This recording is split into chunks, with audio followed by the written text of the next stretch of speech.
El Papa emérito Benedicto XVI remeció esta semana con su documento sobre abusos sexuales al interior de la Iglesia. Incluso dice que la pedofilia se diagnosticó como permitida y apropiada, punto central del polémico libro Sodoma de Frédéric Martel, quien ya está en Chile y que plantea que en el Vaticano existe un ambiente propicio para que los depredadores sexuales se manifiesten. ¿Cómo ha actuado la Iglesia Católica con respecto a los abusadores en Chile? El reportaje es de Danae Fuster, Cristian Venegas y Constanza Santamaría.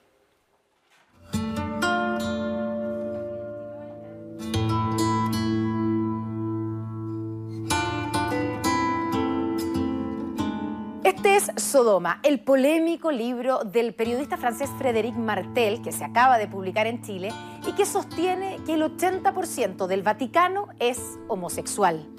Según la polémica tesis, existiría un círculo de poder, una especie de cofradía de sacerdotes, cardenales, obispos homosexuales que en una institución jerárquica y con poca transparencia como la Iglesia generaría el secretismo. Y leo textual. La cultura del secreto, que era necesaria para guardar silencio sobre la fuerte prevalencia de la homosexualidad en la Iglesia, ha propiciado el ocultamiento de los abusos sexuales y la actuación de los depredadores.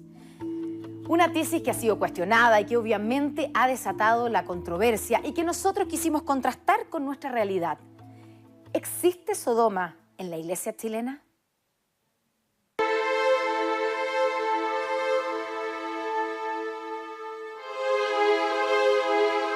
Es una pregunta súper buena y súper importante y responderla nos ayudaría muchísimo probablemente a cambiar muchas cosas de la institución. Yo creo que si uno observa la experiencia de la diócesis de Rancagua, por ejemplo, uno pudiera decir, mira, hay espacios de nuestra iglesia donde se han dado experiencias como la que describe Martel en su libro. Creo que sería muy apresurado extenderlo a toda la iglesia chilena, pero creo que hay escenarios más acotados donde sí la tesis de Martel puede llegar a tener sentido. Sí existe un círculo cerrado en donde los sacerdotes sí se apoyan entre ellos y hacen su vida tan cerrada que nadie puede entrar en su mundo. Pero el nivel de corrupción del que habla el libro es enorme, digamos así. Y por otra parte, evidentemente que nos salpica a todos los curas. Y uno conecta con su propia fragilidad humana y dice, bueno, yo pertenezco a esta raza y mira cómo estamos, ¿no?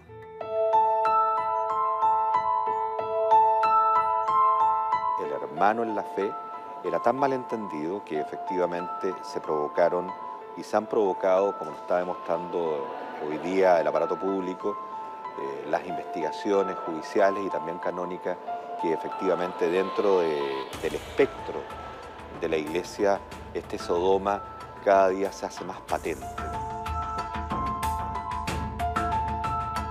Sí hay en nuestra iglesia chilena sacerdotes que tienen doble vida, ¿eh? Y eso me parece a mí que es mucho más grave que las circunstancias que él trata de representar en esta obra. Frédéric Martel es francés, periodista y gay. Durante 4 años investigó los pasillos del Vaticano. Según su relato, entrevistó a 1.500 fuentes distintas. Y en estas más de 600 páginas hace una especie de radiografía de la doble vida que llevan muchos en la jerarquía de la Iglesia.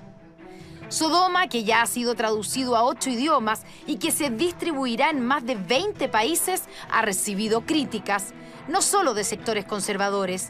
Lo acusan de ser un panfleto gay y de publicar puras especulaciones. Pero sin duda la crítica más dura vino del respetado columnista del New York Times, Frank Bruni, que plantea el peligro de que el libro se convierta en el argumento de los católicos más conservadores para hacer una casa de brujas de sacerdotes homosexuales, muchos de los cuales son ejemplares.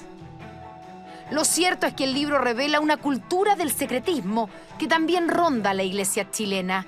Y la prueba concreta es que por años enfrentó las denuncias de abusos, trasladando a los acusados de una parroquia a otra, de una ciudad, incluso de un país a otro. Hasta fines de los años 70, 80, los abusos se gestionaban desde el modelo del pecado y la debilidad, ¿no? Entonces, bueno, se cometía un abuso, se instrumentalizaba un poquito el sacramento de la confesión y a esta persona simplemente la cambiaban de parroquia, le daban una nueva oportunidad. El año 2001 se conoce la primera denuncia por abuso sexual en contra del sacerdote Pedro Quirós. Ahí Quirós es trasladado al norte de nuestro país, a Iquique. El año 2010, a fines de ese año, se conoce una nueva denuncia en su contra y ahí nuevamente es trasladado, esta vez de vuelta a Santiago. Como dijo el Papa, hay una cultura del encubrimiento en Chile. Parece que sí, en muchas cosas. En muchas cosas. ¿De la Iglesia en particular, por el tema de abuso? De la Iglesia sí, pero parece que también en otras instituciones.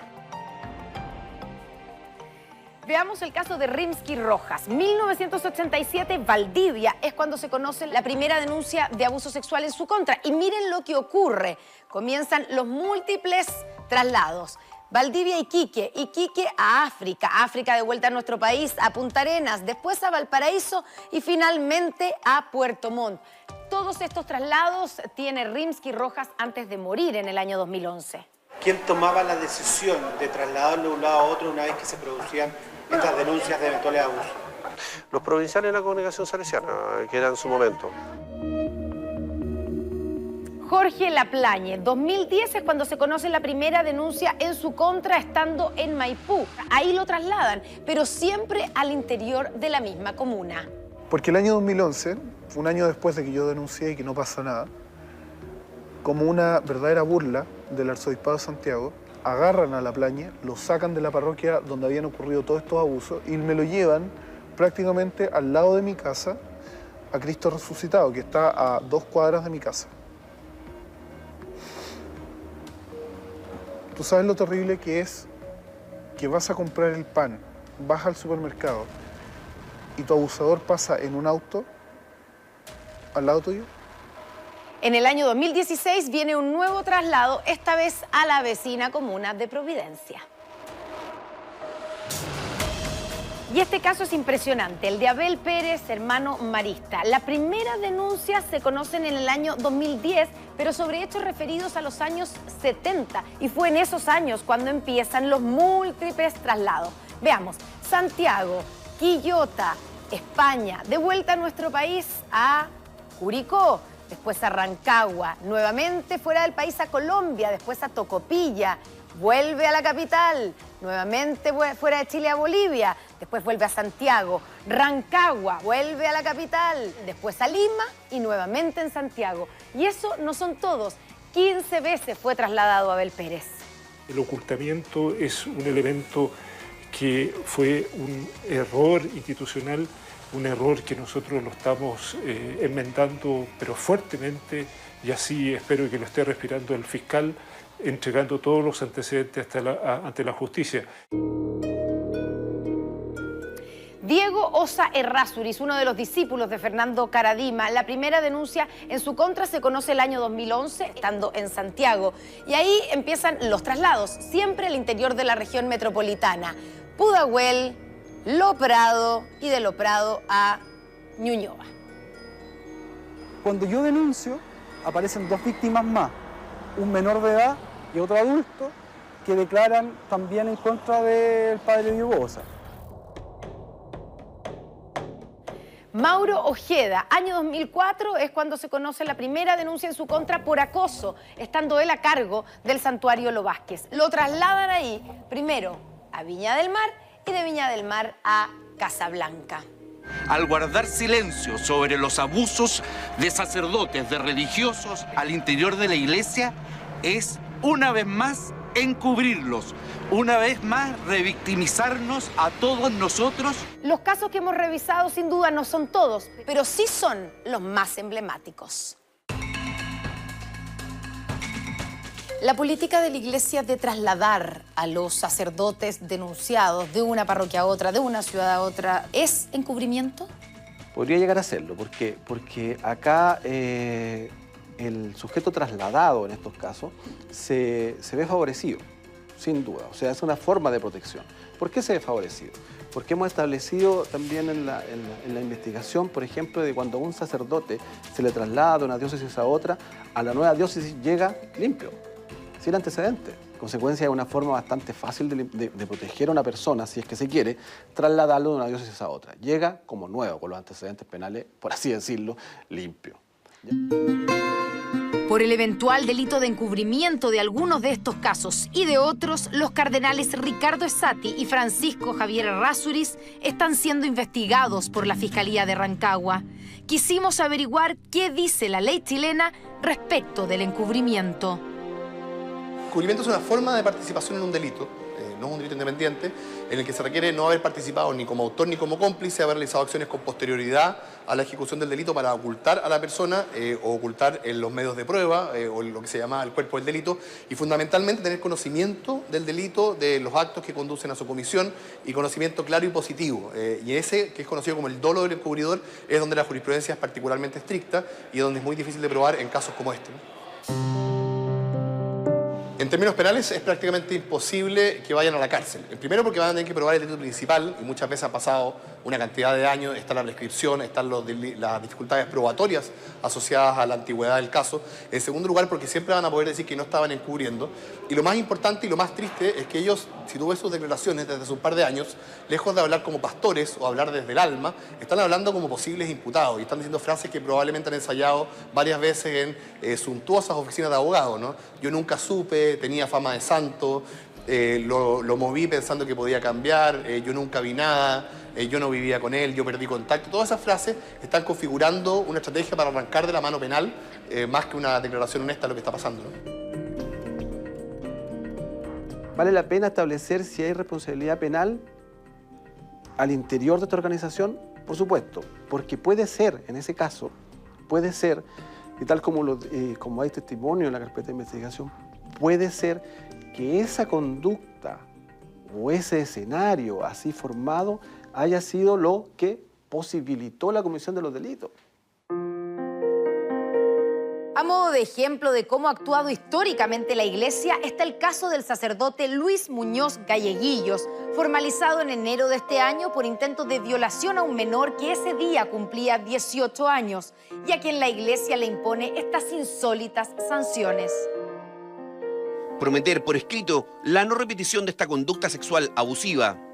El Consejo Provincial le asignará a un consejero psicológico o profesional que pueda ayudarle a manejar su posible comportamiento homosexual positivamente. Junto con el Consejo Provincial, debe pasar por un proceso de reconciliación con la víctima y su familia. Si la forma que tenemos aquí, que los que nos hemos organizado en sociedad, para que una persona no siga cometiendo los delitos es mediante la sanción. Y mediante una sanción eficaz, por cierto. En definitiva, también nos hemos encontrado con sanciones que consisten en escribir que no va a seguir cometiendo los delitos. El problema es que muchos de estos personajes que tomaron estas decisiones nunca pensaron que íbamos a llegar al punto de empezar a descubrir, lamentablemente, este Sodoma, que nos va a llevar a darnos cuenta, como dice Churchill Luna, ¿de acuerdo?, esta caja de Pandora. Y todas las piezas empiezan a calzar.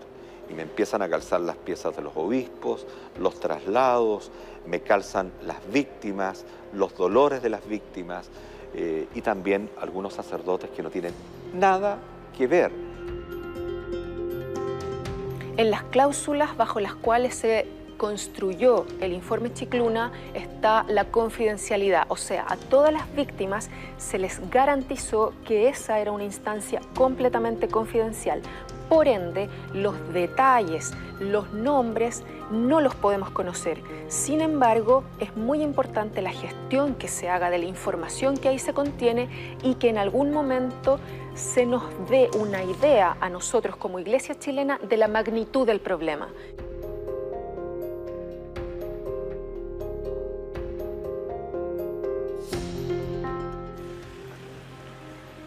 más allá de la tesis de este libro, lo cierto es que aquí en la Iglesia chilena ha existido el secretismo y la negligencia en los casos de abusos sexuales. Será la justicia la que tendrá que determinar si además hubo encubrimiento. Actualmente el Ministerio Público investiga 158 casos de abusos sexuales cometidos por 219 religiosos o miembros de la Iglesia.